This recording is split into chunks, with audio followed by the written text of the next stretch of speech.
When my daughter-in-law Jessica sent me a text message saying, "You're not welcome at our wedding," I quietly smiled and called my venue manager. By the next morning, I had canceled their $950,000 dream location that I secretly owned, and that was just the beginning. Justice had to happen. You won't believe what I did next. Before we continue, please subscribe to the channel and tell us where you're listening in the comments. My name is William Davis, and I'm 58 years old. I've been in the event planning and venue business for over 30 years now. Started with one small banquet hall back in 1992 and built it into a chain of premium wedding venues across the state. Today, I own 7 luxury event properties worth over $12 million combined. My wife Margaret died from breast cancer 4 years ago after 28 years of marriage. She was my business partner and the love of my life. We built this empire together, working 70-hour weeks to create the most beautiful wedding venues in our region. Margaret always said we were helping couples start their marriages in magical places. We had one son together named Kevin, who is now 31 years old. Kevin works as a software engineer and makes good money at a tech company downtown. He's always been a good kid with a solid head on his shoulders. At least, that's what I thought until he started dating Jessica 2 years ago. Jessica seemed nice enough when Kevin first introduced her to me. She was 28 years old, worked in marketing, and appeared to care about my son. I welcomed her into our family and tried to build a good relationship with the woman Kevin loved. After Margaret died, it was important to me that Kevin felt supported in his romantic life. But something started changing about 6 months ago when Kevin and Jessica got engaged. Jessica began acting differently around me during family gatherings and dinners. She would make little comments about my business and my lifestyle that felt disrespectful. "William, don't you think owning wedding venues is kind of old-fashioned?" she would say. "Maybe you should consider selling and investing in something more modern." These comments bothered me because Margaret and I had poured our hearts into building these venues. Each property was carefully designed to create perfect wedding days for couples. The business represented 30 years of hard work and sacrifice. Jessica's casual dismissal of my life's work felt insulting and ignorant. Jessica also started making suggestions about my personal life that crossed boundaries. "William, you should start dating again," she would tell me. "It's been 4 years since Margaret died, and you need to move on." I wasn't ready for another relationship, and her pushiness about my grief process was inappropriate and hurtful. But the real problem started when Kevin and Jessica began planning their wedding. They toured several venues around the city looking for the perfect location for their big day. Kevin kept talking about how expensive everything was and how hard it was to find a place within their budget. "Dad, these wedding venues are charging crazy money," he complained to me. That's when I made what I thought was a generous offer to help my son have the wedding of his dreams. "Kevin, why don't you consider one of my venues for your wedding?" I suggested. "I'd be happy to give you a significant discount as my wedding gift to you both." I was thinking about maybe charging them cost only, which would save them about $40,000. But Jessica's reaction to my offer was completely unexpected and insulting. "William, we want our wedding to be our own special day," she said coldly. "We don't want to feel like we're getting charity from Kevin's father." She acted like accepting help from family was somehow embarrassing or inappropriate for their independence. "Jessica, it's not charity," I explained calmly. "It's a father helping his son celebrate the most important day of his life." Kevin was looking uncomfortable as the conversation became more tense between his fiancée and his father. Most parents contribute to their children's weddings in whatever way they can.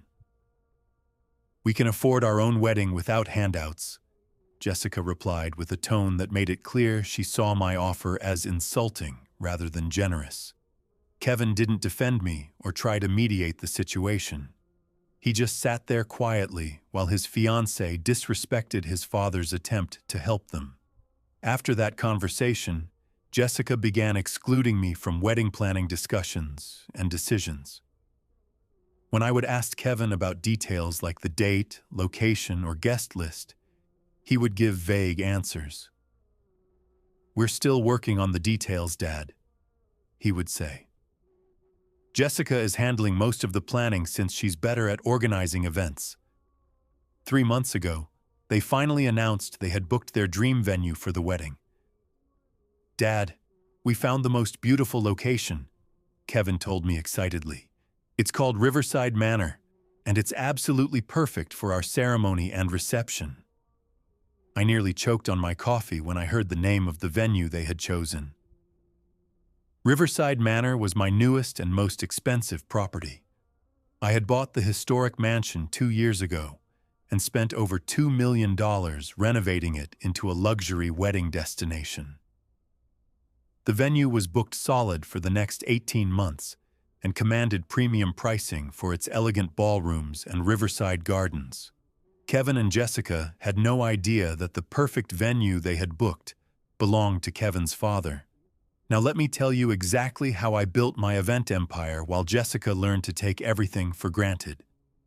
This story starts 32 years ago, when Margaret and I were just 26 years old, with a crazy dream about owning wedding venues. Most people thought the event business was too risky and competitive.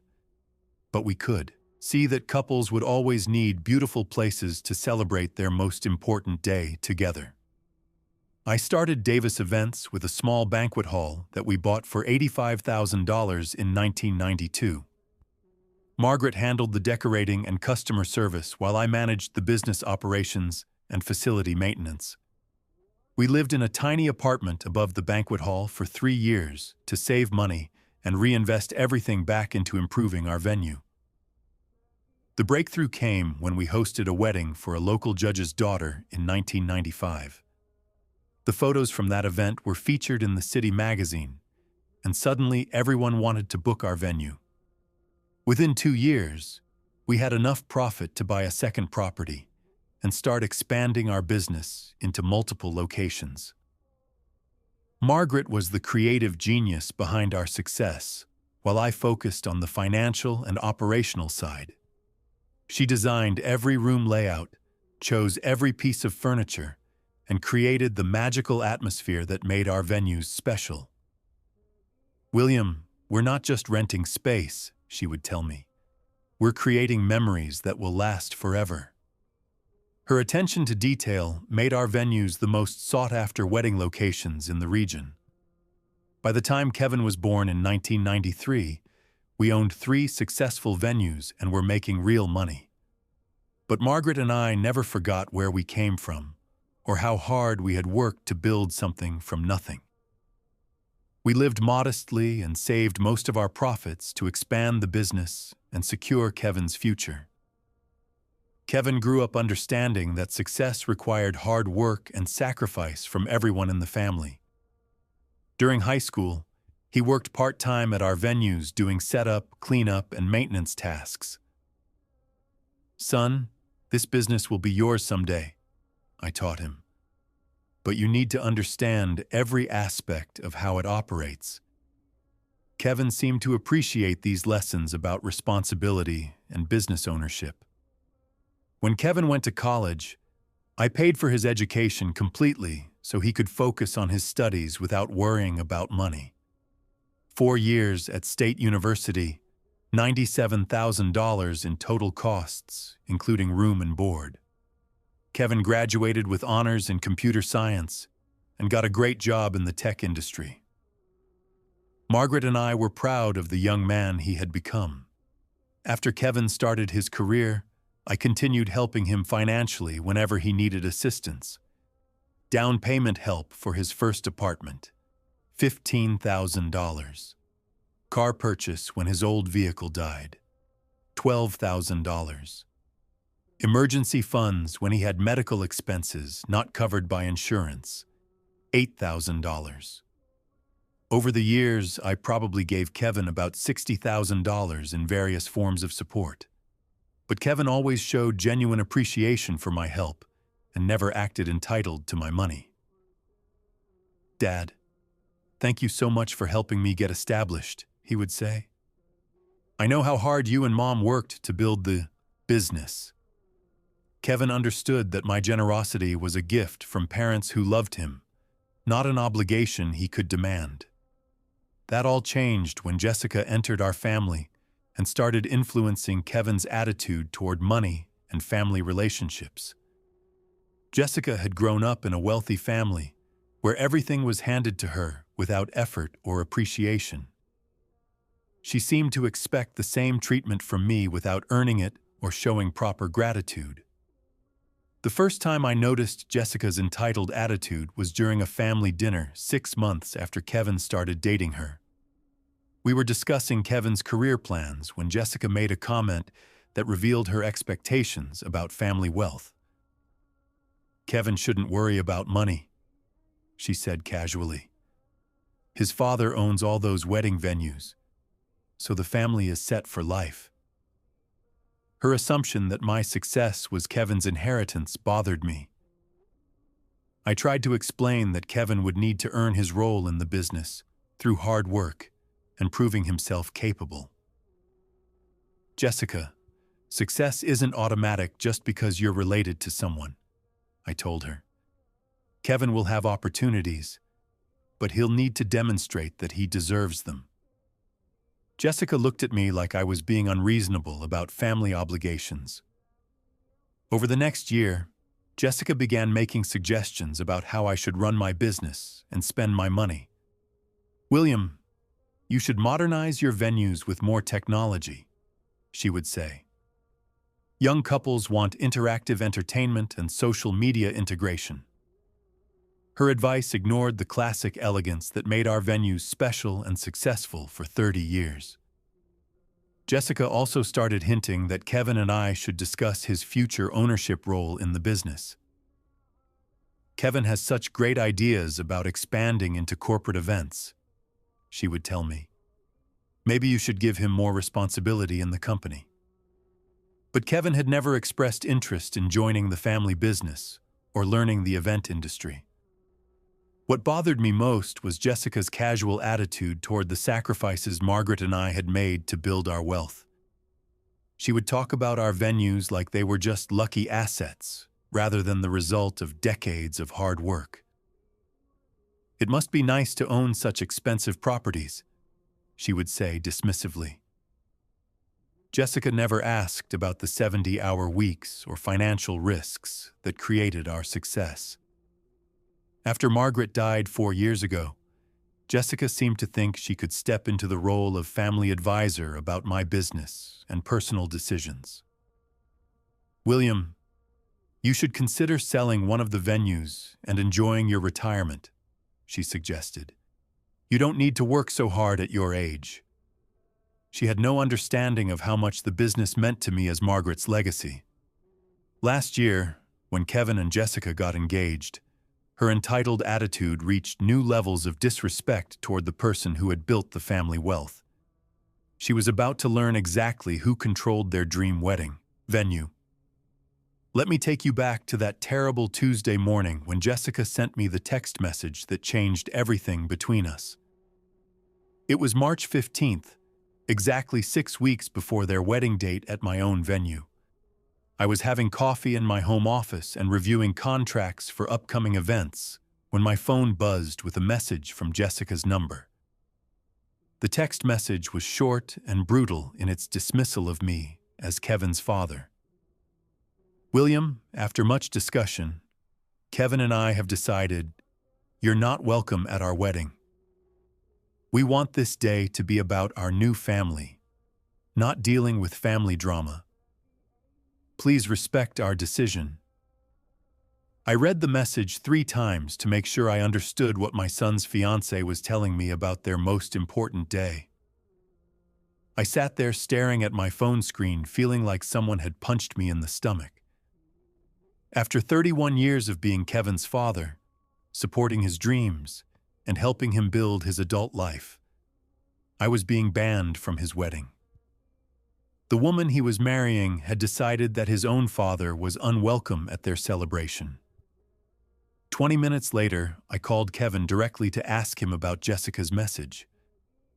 "Kevin, I just got a text from Jessica saying I'm not invited to your wedding," I said calmly. "Can you help me understand what happened to cause this decision?" I was hoping this was some kind of misunderstanding that we could resolve through honest conversation. "Dad, Jessica and I talked about it, and we think it's better if you don't come," Kevin said quietly. I could hear the discomfort in his voice, but he was supporting his fiancée's decision to exclude me. "We want our wedding day to be peaceful and focused on our happiness together." Kevin was choosing Jessica over his own father without even explaining what I had done wrong. "Kevin, what family drama is Jessica talking about?" I asked, genuinely confused about her reasoning.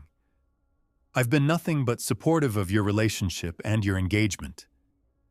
I had welcomed Jessica into our family and tried to build a good relationship, despite her entitled attitude and disrespectful comments. "Dad, you know Jessica feels uncomfortable around you because of your opinions about our independence," Kevin explained weakly. "She thinks you judge our decisions and try to control our lives with money." This explanation made no sense since I had offered help only when asked and respected their choices about wedding planning. I tried to understand what had led to this devastating decision about excluding me from Kevin's wedding. "Kevin, can you give me a specific example of when I tried to control your lives?" I asked. "Because I thought I was being supportive and respectful of your relationship." The silence on the phone told me that Kevin couldn't actually defend Jessica's accusations against me. "Dad, Jessica feels like you don't approve of her or respect her independence," Kevin said finally. "She's worried that having you at the wedding will create tension on our special day." But I had never criticized Jessica directly or tried to interfere with their relationship decisions. Her concerns seemed to be based on imaginary problems rather than real conflicts. The most painful part of this conversation was realizing that Kevin was willing to exclude his own father to keep his fiancée happy. "Kevin, this is your wedding day too," I reminded him. "Don't you want your father there to celebrate with you?" After everything we had been through together, including losing his mother 4 years ago, Kevin was choosing Jessica's comfort over our family bond. "Dad, maybe it's better this way," Kevin said with resignation in his voice. "Jessica and I need to start our marriage without any family complications." The fact that Kevin saw his own father as a family complication was heartbreaking and showed how completely Jessica had turned him against me. That afternoon, I tried to reach out to Jessica directly to understand her decision and see if we could resolve whatever issues she had with me. "Jessica, I got your text about the wedding, and I'd like to talk about what's bothering you," I said when she answered her phone. "I want to understand how we can fix our relationship before Kevin's wedding." "William, there's nothing to fix," Jessica replied coldly. "I just don't think you belong at our wedding because you don't support our independence as a couple." Her tone made it clear that this wasn't a negotiation or discussion. She had made up her mind about excluding me, and nothing I said would change her decision. "Jessica, how have I not supported your independence?" I asked, trying to understand her reasoning. "I offered to help with the wedding venue, but I accepted your decision to book elsewhere. I've respected your choices about planning and given you space to do things your way." But Jessica seemed determined to paint me as some kind of controlling father-in-law. "William, you don't understand," she said with frustration. Your presence at our wedding would remind everyone that we needed help from Kevin's family. We want to celebrate our own success without owing anything to anyone." Her explanation revealed that she saw me as an embarrassment rather than someone who loved and supported Kevin. That night, I sat alone in the house Margaret and I had shared for 25 years. I thought about all the dreams we had for Kevin's future and how we had imagined being part of his wedding day. Margaret would have been devastated to know that her son's wedding was happening without his father present. The next morning, I made the decision that would teach Jessica the most expensive lesson about respect and consequences. After Jessica banned me from Kevin's wedding, I spent that entire night in my home office looking at the property deed for Riverside Manor, the venue where my son was getting married in 6 weeks, the venue that Jessica thought she had booked independently from some random event company, the venue that I actually owned and had invested nearly $2 million to create. I pulled out the file folder labeled Riverside Manor Acquisition and Development from my filing cabinet. Inside were all the documents showing how I had built their dream wedding location from an abandoned mansion into the most exclusive venue in our region. Purchase price of the historic property, $450,000. Renovation and restoration costs, $1.4 million. Total investment, $1.85 million. The current market value of Riverside Manor was estimated at $2.3 million after all the improvements and landscaping we had completed. But the venue was worth much more than its appraised value because of its reputation and booking calendar. We charged $15,000 for weekend weddings, and we were booked solid for the next 20 months. This property generated over $800,000 in annual revenue. Looking at these financial records made Jessica's wedding ban even more ironic and painful. She was excluding me from a celebration at a venue I owned, had paid for, and had personally designed to create magical wedding experiences.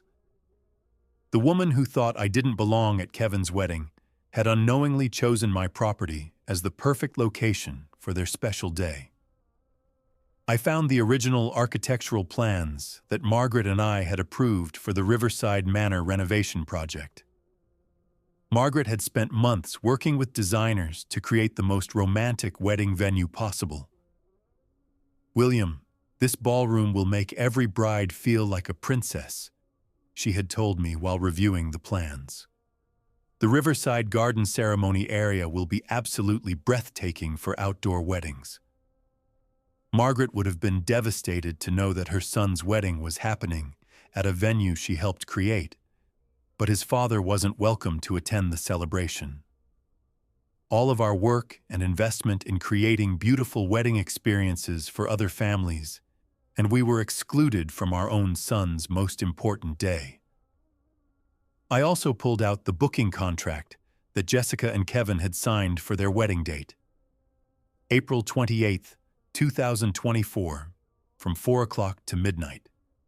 Total cost, $14,500 for the venue rental, including ceremony space, reception hall, bridal suite, and garden areas. They had put down a deposit of $7,250 and owed the balance 2 weeks before the wedding.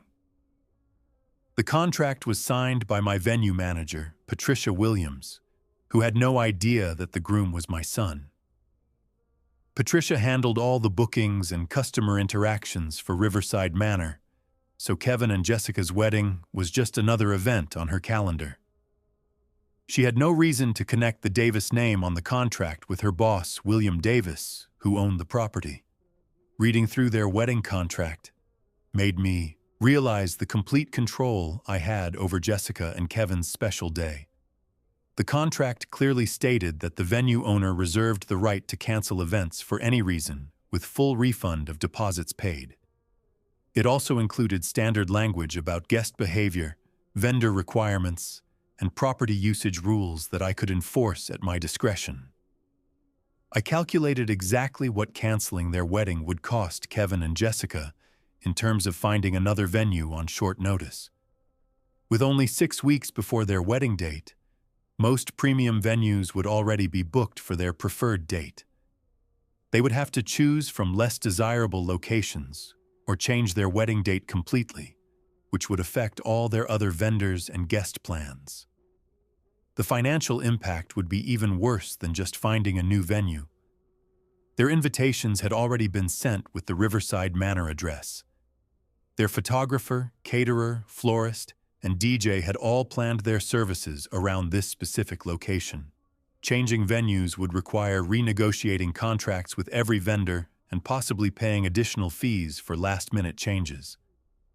I estimated that canceling their venue reservation would cost them at least $20,000 in additional expenses and complications. They would have to find a new location, reprint invitations, modify vendor contracts, and deal with confused guests who had already made travel plans. The stress and financial burden would completely disrupt their wedding planning. But more importantly, canceling their wedding venue would force Jessica to confront the consequences of her disrespectful decision to ban me from Kevin's wedding. She would learn that actions have costs and that burning bridges with family members can backfire in unexpected ways. The woman who thought she could exclude me from their celebration would discover exactly who controlled their dream wedding location. I also thought about the symbolic justice of this situation. Jessica wanted Kevin's wedding to be about their independence and success without family involvement.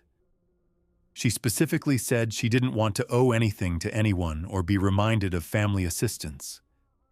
Losing their venue would give her the complete independence she claimed to want so much. Sitting there in my office that night, I felt something I hadn't experienced in years. I felt like I had real power over people who had hurt me deeply. For 6 weeks, I had been devastated by Jessica's rejection and Kevin's willingness to exclude his own father from their wedding. Now I realized that their happiness depended entirely on my generosity and property. The daughter-in-law who thought I didn't belong at their wedding was about to learn who really controlled their special day.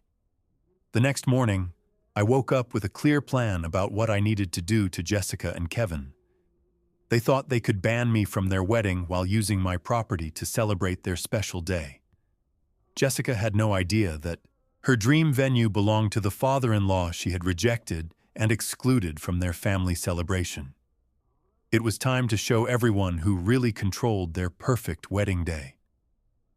I spent the morning organizing my strategy for maximum impact on their understanding of consequences. This wasn't going to be some emotional outburst or angry phone call that they could dismiss as a bitter father-in-law. This was going to be a calculated business decision that would permanently change their wedding plans. If I wasn't welcome at Kevin's wedding, then my venue wasn't available for their celebration either. I decided to wait until the week before their wedding to reveal my ownership of Riverside Manor. This timing would give them no opportunity to find another suitable venue or make alternative arrangements. With only days before their wedding, they would face complete chaos and embarrassment in front of all their friends and family members. But I also wanted to make sure Kevin understood exactly why their wedding venue was being canceled. This wasn't about being petty or vindictive toward young people starting their marriage. This was about teaching Jessica that disrespecting family members has real consequences that can't be ignored or dismissed. My plan was to call Patricia Williams, my venue manager, and instruct her to cancel Kevin and Jessica's wedding contract. "Patricia, I need you to cancel the Davis wedding scheduled for April 28th, I would tell her. Refund their deposit immediately and inform them that Riverside Manor is no longer available for their event. Patricia would be surprised by this unusual request, but she would follow my instructions as the property owner. I also planned to be present at Riverside Manor on their original wedding day to personally handle any confrontation with Jessica and Kevin. They would undoubtedly show up expecting to have their celebration, only to find the venue locked and unavailable. That's when I would reveal my ownership and explain exactly why their wedding had been canceled. The timing of this revelation would be perfect, because all their guests would be arriving for a wedding that no longer existed. 300 people would witness Jessica and Kevin's humiliation as they discovered their venue was owned by the father they had excluded from their celebration. The public embarrassment would match the private hurt they had caused me. I calculated the complete disruption this would cause to their wedding plans and vendor arrangements. Their photographer would arrive to shoot at a location that was no longer available. Their caterer would have prepared food for an event that wasn't happening. Their flowers, music, and decorations would all be worthless because they had no venue to use them in. But more importantly, their families and friends would learn the truth about Jessica's disrespectful treatment of Kevin's father. "Why isn't William at his son's wedding?" people would ask. The story would come out about how Jessica had banned me from the celebration while unknowingly using my property for their venue. I also wanted to document everything that happened during the confrontation for potential legal purposes.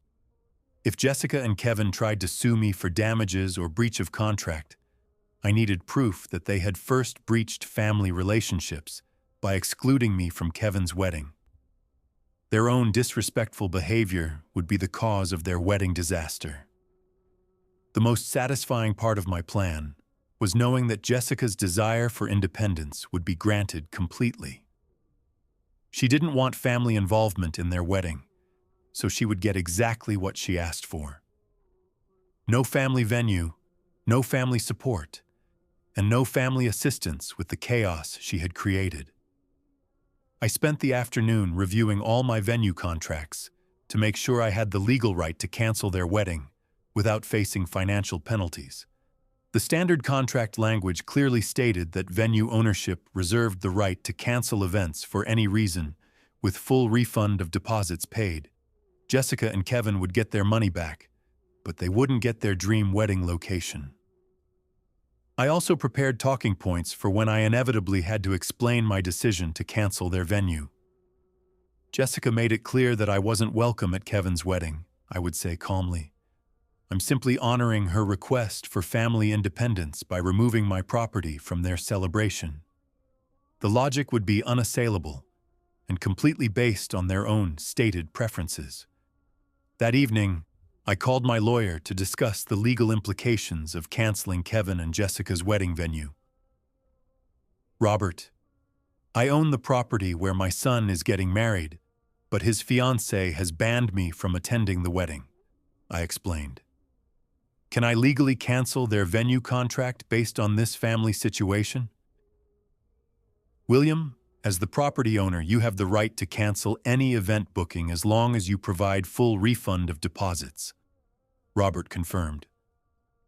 "The contract language protects your decision-making authority about how your property is used." This legal advice gave me confidence that my plan was both justified and legally sound. I also discussed the potential for Jessica and Kevin to pursue legal action against me for damages caused by canceling their wedding venue. They might try to claim financial losses for their other vendors and arrangements, Robert warned me. But if you can show that they first damaged the family relationship, you'll have strong justification for your business decision. Over the next 4 weeks, I watched Kevin and Jessica make their final wedding preparations, while having no idea that their venue was about to disappear. They were posting excited social media updates about their upcoming celebration at the beautiful Riverside Manor. Soon, they would learn exactly who controlled their dream location. The daughter-in-law who thought she didn't need me was about to discover the cost of excluding family from their most important day. 3 days before the wedding, my phone started ringing frantically with Kevin's panicked voice. It was Wednesday afternoon around 2 o'clock when he called me in complete desperation. "Dad, what did you do?" he screamed into the phone. "Patricia from Riverside Manor just called Jessica saying our wedding is canceled." I could hear the terror and confusion in his voice as he realized something had gone terribly wrong with their venue. "Kevin, that's very unfortunate news about your wedding plans," I replied calmly, like I had nothing to do with their crisis. "What reason did Patricia give for canceling your event?" I wanted to hear exactly how my venue manager had explained the cancellation to them before revealing my role in their wedding disaster. "Dad, Patricia said the property owner made a business decision to cancel our contract," Kevin said desperately. "She refunded our deposit, but won't explain why we're being kicked out 3 days before our wedding." I could hear Jessica crying in the background as she understood that their dream venue was gone forever. I stayed completely calm while listening to Kevin's panic about losing their wedding location. "That does sound like a difficult situation for you and Jessica," I said matter-of-factly. "Did Patricia mention if there were any problems with your contract or planning requirements?" I was enjoying watching them slowly realize that their wedding plans were falling apart. "Dad, this makes no sense," Kevin yelled through his tears. "We followed every rule, paid our deposits on time, and never caused any problems for the venue." He was trying to understand what had caused their wedding venue to suddenly become unavailable. Patricia acted like she couldn't discuss the owner's reasons for canceling our event. "Kevin, maybe you should ask Jessica if she knows why the property owner might have changed his mind," I suggested calmly. "Sometimes business decisions are based on personal factors that customers don't realize." I wanted him to start thinking about connections between their venue cancellation and Jessica's treatment of me. But Kevin was too panicked about their wedding crisis to understand my hint about Jessica's role in causing their problems. "Dad, can you help us find another venue?" he begged desperately. "You know the event business, and we need somewhere to have our wedding in 3 days." His request for help was ironic since Jessica had specifically banned me from their celebration. "Kevin, I thought Jessica wanted complete independence for your wedding planning," I reminded him. "She made it very clear that you didn't need family involvement in your special day." I wanted him to see the contradiction between rejecting my help and then begging for assistance when their plans collapsed. That's when Kevin started realizing there might be a connection between their venue cancellation and Jessica's decision to exclude me from their wedding. "Dad, are you somehow involved in what happened with Riverside Manor?" he asked nervously. "Because the timing seems really suspicious just 3 days before our wedding." "Kevin, what are you suggesting?" I asked innocently. "Are you implying that I would interfere with your wedding venue arrangements?" I wanted him to directly ask about my ownership before confirming his suspicions about who controlled their dream location. "Dad, do you know the owner of Riverside Manor?" Kevin asked directly, his voice shaking as he began to understand the truth. "Please tell me you didn't have anything to do with canceling our wedding venue." The desperation in his voice told me he already knew the answer, but was hoping he was wrong. "Kevin, I am the owner of Riverside Manor," I confirmed calmly. "I bought the property 2 years ago and invested nearly $2 million creating the venue where you plan to celebrate your marriage." The silence on the phone was deafening as Kevin processed this shocking revelation about his wedding location. "Dad, you own our wedding venue?" Kevin whispered in complete disbelief. "You've owned it this whole time, and you never told us." I could hear him starting to understand the full scope of what had happened to their wedding plans. "Oh my God, Jessica banned you from a wedding at your own property." "That's exactly right, Kevin," I said firmly. "Jessica decided I wasn't welcome at your celebration, so I decided my venue wasn't available for your event. I wanted him to understand the direct connection between Jessica's disrespectful behavior and their current wedding crisis. Kevin was crying as the reality of their situation hit him completely. "Dad, we didn't know it was your venue when we booked it," he sobbed. "If we had known, Jessica never would have banned you from the wedding." But his explanation only made their mistake worse by confirming that they would have treated me differently if they knew I owned something they wanted. "Kevin, that's the problem," I replied. "Jessica's respect for me shouldn't depend on whether I own property she needs." I wanted him to understand that their relationship with me should be based on love and family loyalty, not on what I could provide for them. "Dad, please don't do this to us," Kevin begged through his tears. "We have 300 guests coming, and all our vendors are set up for Riverside Manor." He was finally understanding the complete chaos that Jessica's decision had created for their wedding day. "Can we please work this out before Saturday?" "Kevin, Jessica made her feelings very clear about not wanting me at your wedding," I said calmly. "I'm simply honoring her request for independence by removing my property from your celebration." The irony was perfect. They were getting exactly what Jessica had demanded. "Dad, Jessica was wrong to ban you from our wedding," Kevin admitted desperately. "But please don't punish us by ruining our special day." His apology was too little, too late to save their dream wedding venue. The son who had chosen his fiancée over his father was about to learn the cost of that decision. After Kevin discovered I owned their wedding venue, I realized I needed solid documentation to support my decisions. If Jessica and Kevin were going to challenge my right to cancel their wedding, I wanted bulletproof evidence of their years of disrespectful treatment toward me. I spent the next day gathering 2 years of records that told the complete story of Jessica's manipulation and Kevin's gradual rejection of his own father. I started by organizing every financial transaction I had made for Kevin's benefit since he became engaged to Jessica. The pattern was clear when I looked at the timing of his requests for help compared to Jessica's growing influence over his decisions.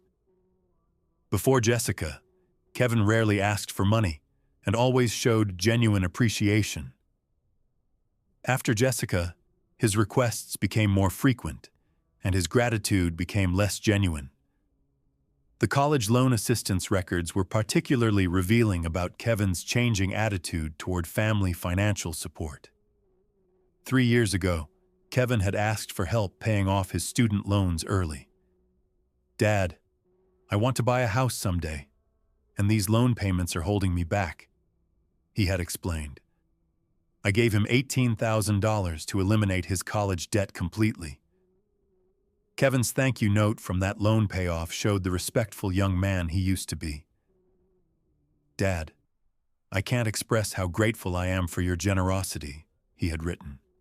"This gift will help me build the future that you and Mom always dreamed of for me."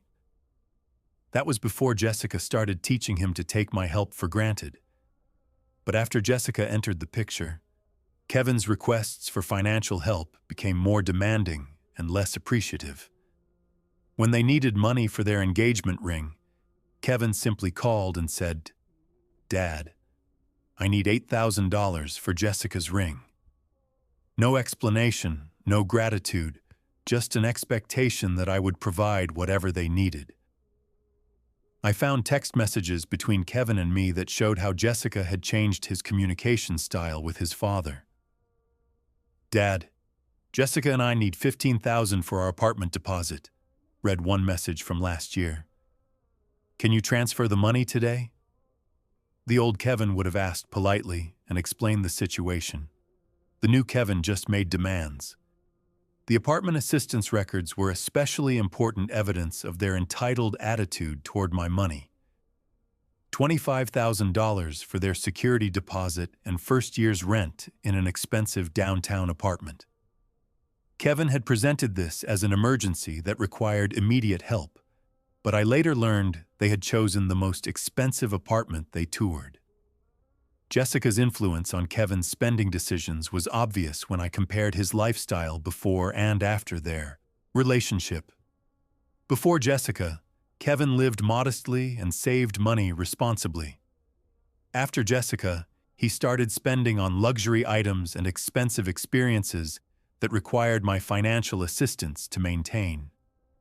I also documented Jessica's pattern of disrespectful comments about my business and personal life over the past 2 years. During family dinners, she would make suggestions about how I should modernize my venues or change my business model. "William, you should consider adding virtual reality experiences for weddings," she had said last Christmas. "Young couples want more interactive entertainment options." These comments showed Jessica's complete lack of understanding about the wedding industry and my 30 years of experience. She acted like she knew better than someone who had built a successful business from nothing. Her arrogance was insulting to someone who had earned respect through decades of hard work. I found email exchanges where Jessica had tried to influence Kevin's relationship with me through subtle manipulation. "Kevin, don't you think your dad is too involved in our financial decisions?" she had written. "We need to establish independence from family money if we want a healthy marriage." She was systematically turning my son against his own father. The most damaging evidence was Jessica's pattern of excluding me from their relationship milestones and celebrations. Their engagement party was planned without consulting my schedule or preferences. Their apartment housewarming party happened on a weekend when she knew I had work commitments. Each exclusion was designed to minimize my role in Kevin's life. I also documented how Jessica had gradually taken control of Kevin's communication with me. Phone calls became less frequent and more focused on their financial needs. Family dinners became uncomfortable interrogations about my business decisions and personal life. Kevin stopped sharing details about his work and relationships unless Jessica approved the conversation. The wedding planning records showed the final stage of Jessica's campaign to exclude me from Kevin's life. Every decision was made without my input or consultation. The guest list, menu, music, and decorations were all chosen by Jessica with Kevin's passive agreement. I was treated like an unwelcome outsider rather than the groom's father.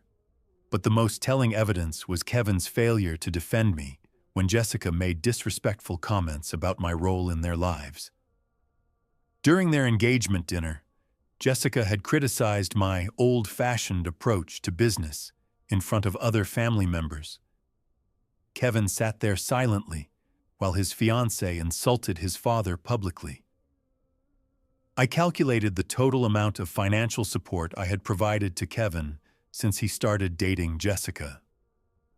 Apartment assistance, car repairs, engagement ring funding, and various emergency expenses totaled over $60,000 in 2 years. All of this generosity while being treated with growing disrespect and exclusion. I also found social media posts where Jessica had portrayed their lifestyle as self-made success without mentioning my financial contributions. "So grateful for everything Kevin and I have accomplished together," she had posted while living in an apartment I had funded. Her public image was built on hiding my role in their comfortable lifestyle. The evidence clearly showed a pattern of financial manipulation disguised as romantic love. Jessica had systematically isolated Kevin from his father while using my money to fund their relationship goals. She wanted the benefits of family wealth without the obligations of family respect. Tomorrow, I would use all this documentation to justify my decision when Kevin and Jessica inevitably confronted me about their canceled wedding venue. Saturday arrived, and I drove to Riverside Manor at exactly 3:30 in the afternoon.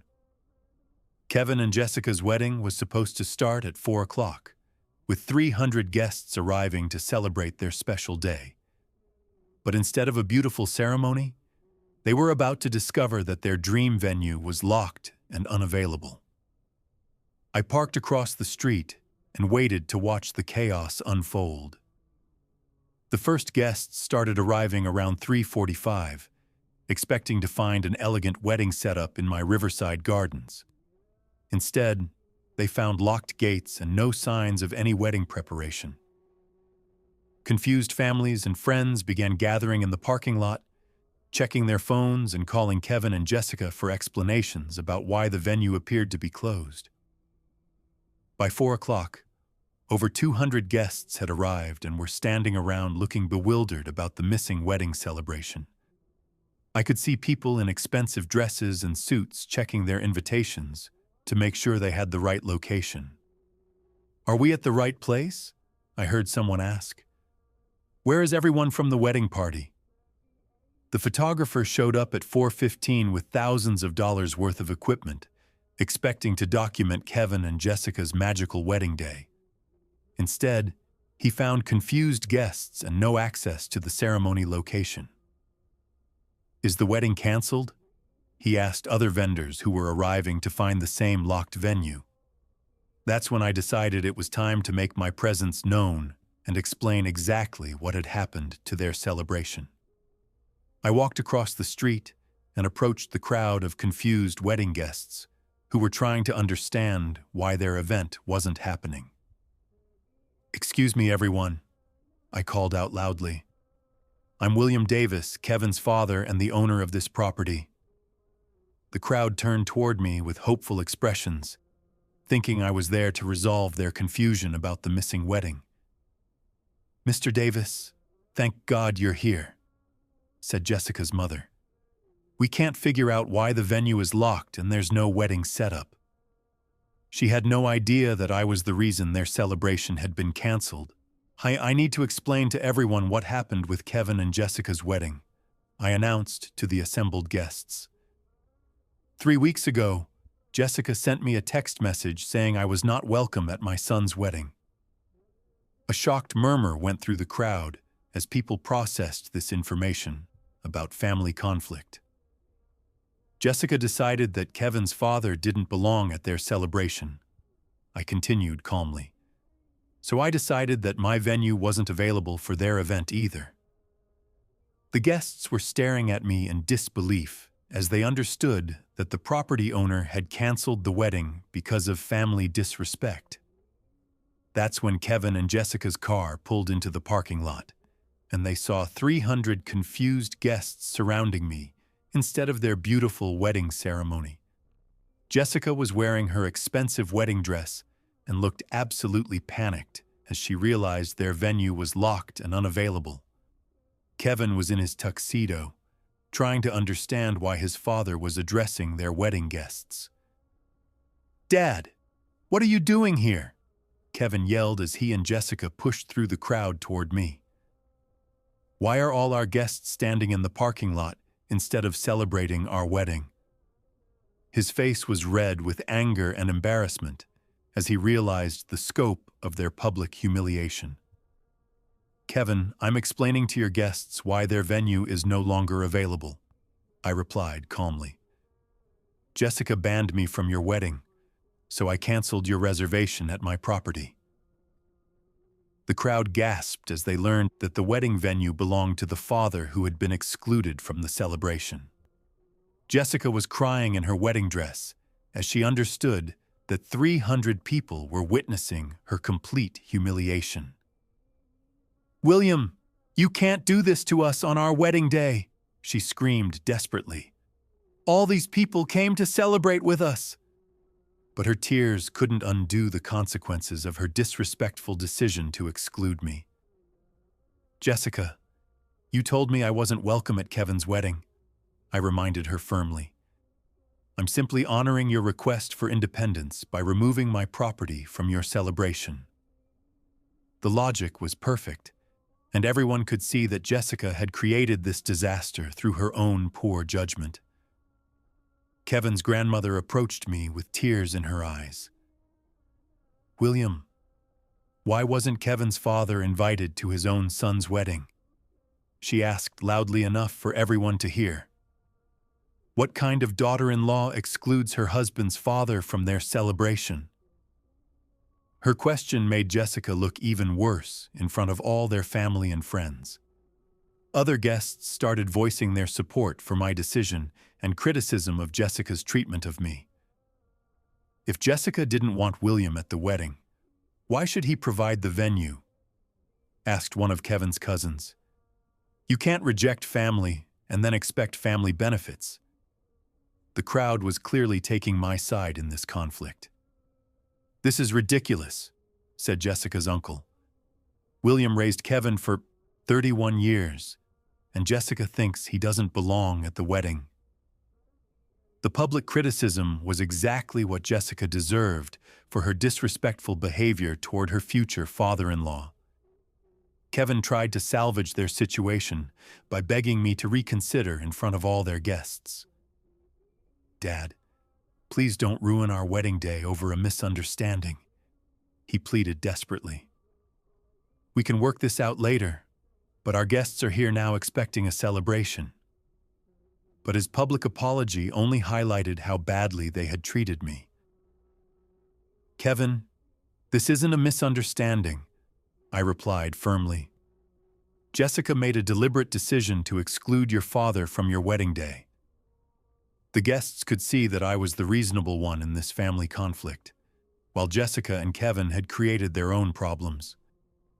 The daughter-in-law who thought she didn't need me was learning exactly what that independence would cost in front of 300 witnesses. After revealing to 300 guests that Jessica had banned me from Kevin's wedding at my own venue, the public humiliation was complete and devastating. Jessica was sobbing in her wedding dress, while Kevin stood there helplessly watching their special day turn into a nightmare.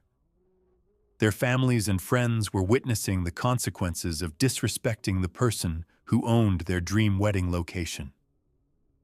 William, please have mercy on us, Jessica's mother begged me in front of everyone. Can't you let them have their wedding today and deal with family issues later? But her daughter had already shown what kind of person she was by excluding Kevin's father from their celebration. These guests traveled from out of town expecting a beautiful ceremony. Mrs. Patterson, your daughter made it very clear that I wasn't welcome at Kevin's wedding, I replied calmly.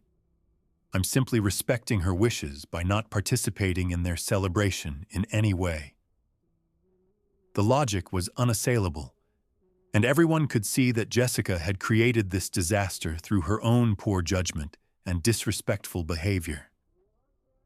Kevin tried desperately to repair the damage in front of all their wedding guests. Dad, Jessica made a mistake and we both realize that now, he said loudly enough for everyone to hear. Please give us another chance to make this right with you. But his public apology only highlighted how badly they had treated the person who raised him and supported him financially for years. Kevin, mistakes have consequences, I told him firmly. Jessica didn't accidentally exclude me from your wedding. She made a deliberate decision that revealed her true feelings about family relationships. The guests were nodding in agreement, as they understood that actions should have real results that can't be undone with last-minute apologies. Jessica realized that their wedding was completely ruined unless she could somehow convince me to change my mind. William, I was wrong to exclude you from our wedding, she said through her tears. I acted selfishly and didn't consider how much you mean to Kevin and our family. Her sudden change in attitude was too little, too late to save their celebration. Jessica, 3 weeks ago you told me I didn't belong at Kevin's wedding, I reminded her in front of everyone. Today you're saying I'm important to your family. The contradiction was obvious to all the guests who could see that her apology was motivated by desperation rather than genuine remorse. That's when Kevin's grandmother stepped forward and delivered the moral judgment that everyone was thinking. "Jessica, you can't treat family like garbage and then expect them to help you when you need something," she said loudly. "William deserves better than a daughter-in-law who sees him as disposable until she needs his property." Other family members started voicing their support for my decision and their disappointment in Jessica's behavior. "William has every right to protect himself from people who don't value him," said my brother Tom. "If Jessica wanted independence from family, then she got exactly what she asked for." The public criticism was exactly what Jessica deserved for her manipulation and disrespect. Kevin's college friends were equally supportive of my position in this family conflict. "Kevin, your dad has always been there for you," said his roommate Mike. "How could you let Jessica exclude him from your wedding?" These comments showed Kevin that his friends understood who was right and wrong in this situation. After 30 minutes of public humiliation and failed attempts to negotiate, I made my final decision about their relationship going forward. "Kevin, here are my conditions if you want any relationship with me in the future," I announced clearly. "First, Jessica must apologize publicly to our entire family for excluding me from your wedding. Second, you will both attend family counseling to address the disrespect and manipulation that led to this situation," I continued. "Third, Jessica will acknowledge that her behavior toward me has been inappropriate and hurtful to someone who welcomed her into our family." Kevin was nodding desperately, willing to agree to anything that might salvage their relationship. "Most importantly, if either of you ever treats me with disrespect again, our relationship ends permanently," I concluded firmly. "I will not tolerate being excluded, manipulated, or taken for granted by people who should value family relationships." The guests could see that I was being reasonable while setting necessary boundaries. Jessica was crying as she understood the permanent damage she had caused to their family relationships. "William, I promise to do everything you've asked," she sobbed. I realized now that I was wrong about everything. But her promises felt empty after 2 years of entitled behavior and culminating in the wedding ban. "Jessica, actions speak louder than words," I told her directly. "You'll need to prove over time that you genuinely value family relationships, not just when you need something from me." The crowd was witnessing a masterclass in setting boundaries and demanding respect from people who had taken advantage of generosity. I gathered my car keys and prepared to leave their ruined wedding celebration. "Kevin, you have my phone number when you're ready to rebuild our relationship properly," I said calmly. "But it will require genuine changes in attitude and behavior from both of you." The guests watched as I walked away from the chaos that Jessica's disrespect had created. As I drove home, I felt something I hadn't experienced in years. I felt like I had my self-respect back after months of being treated poorly by people who should have valued me. Setting clear consequences for bad behavior had protected my dignity and taught important lessons about family loyalty. The daughter-in-law who thought she could exclude me from their wedding had learned the most expensive lesson about respect and consequences. 6 months have passed since I canceled Kevin and Jessica's wedding at my own venue, and I'm here today to tell you exactly how my life changed after setting clear boundaries with family members who had taken my generosity for granted. The public humiliation they faced in front of 300 guests taught them lessons about respect and consequences that apologies alone could never accomplish. Kevin called me 2 weeks after their ruined wedding day, ready to follow every condition I had set for rebuilding our relationship. "Dad, Jessica and I have been talking, and we realize how badly we treated you," he said humbly. "We want to do whatever it takes to earn back your trust and respect." His tone was completely different from the entitled demands I had grown accustomed to hearing. Jessica wrote me a formal apology letter that she also sent to our entire extended family. "I made a terrible mistake by excluding William from Kevin's wedding," she wrote. "I let pride and selfishness damage a relationship with someone who had only shown me kindness and generosity." Her public acknowledgement of wrongdoing was exactly what I had required for any chance of forgiveness. They also enrolled in family counseling to address the manipulation and disrespect that had led to their wedding disaster.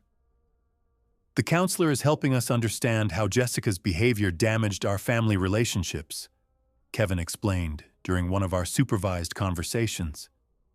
"We're learning about healthy boundaries and genuine appreciation for family support." The professional guidance was helping them see their entitled attitudes clearly. But the most important change was in how they started treating me during our limited interactions. No more demands for financial assistance or criticism of my business decisions. No more assumptions about my availability or obligations to help with their problems. They began showing the basic respect that should exist between family members who care about each other. Jessica's attitude transformation was particularly dramatic and necessary for any future relationship. "William, I realize now that I was taking advantage of your generosity while showing no appreciation," she admitted during a family dinner. "I treated you like an obligation instead of someone I should value and respect." Her self-awareness was a good start toward rebuilding trust. 3 months after their canceled wedding, Kevin and Jessica had a small ceremony at the courthouse with just immediate family present. I was invited and attended because they had demonstrated genuine changes in their behavior toward me. "Dad, thank you for giving us another chance to do this right," Kevin said after their simple ceremony. "Having you there meant everything to us." Their new wedding was modest and appropriate for people who had learned lessons about humility and family relationships. No expensive venue, no elaborate celebration, just a commitment ceremony focused on their marriage rather than impressing other people. The contrast with their original plans showed how much they had grown from their public humiliation. I decided not to give them any financial assistance for their second wedding or their subsequent life together. "Kevin, you and Jessica need to build your marriage on your own efforts and resources," I explained. "My help in the past created entitlement that damaged our relationship." They accepted this boundary and seemed to understand why independence was important for their growth. My business continued thriving without the stress of managing difficult family relationships. Riverside Manor remained my most successful venue, hosting beautiful weddings for couples who appreciated the elegant setting Margaret and I had created.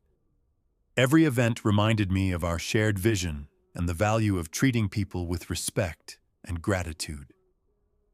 I also started dating again for the first time since Margaret died, something I hadn't felt ready for while dealing with family drama.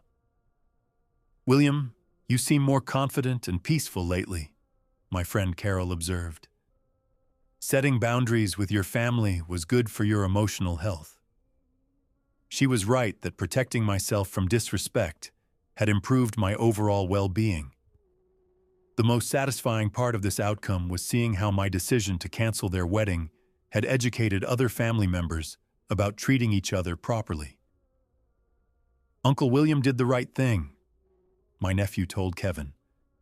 "You can't exclude family and then expect family benefits." The lesson extended beyond just Kevin and Jessica to influence the entire family dynamic. Looking back on this entire experience, I learned crucial lessons about family relationships and personal boundaries that every person should understand. First, generosity without appreciation creates entitlement instead of gratitude in family members. By constantly helping Kevin and Jessica without requiring basic respect, I had enabled their poor treatment of someone who deserved their loyalty. Second, Actions really do have permanent consequences that apologies cannot undo after the damage is done. Jessica's decision to exclude me from Kevin's wedding revealed her true character and priorities. Once someone shows you who they really are through their choices, you should believe them and protect yourself accordingly. Most importantly, I learned that setting clear consequences for disrespectful behavior doesn't destroy family bonds. It reveals which relationships were genuine to begin with. Kevin and Jessica only valued me when they needed my help or my property. Real family members don't tell you that you're unwelcome at their most important celebrations. Today, I have the respectful family relationship I always deserved, but was afraid to demand for myself. Kevin treats me like a valued father instead of a source of financial assistance. Jessica includes me in their lives because she has learned to appreciate my role in Kevin's happiness and success. My boundaries created healthier relationships based on mutual respect.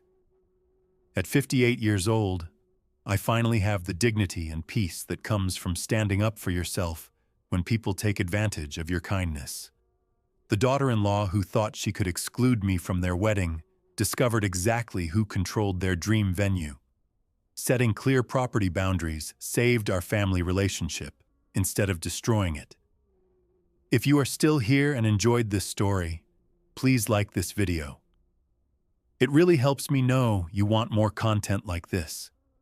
If this story gave you some value or made you think, please share it with your friends or someone who needs to hear this message. If you have any questions or suggestions about this story, please type them in the comments below. I love reading what you think. If you want more stories like this one, please subscribe to this channel. There are many more stories coming. Remember, setting boundaries is how you teach people to treat you with the respect you deserve.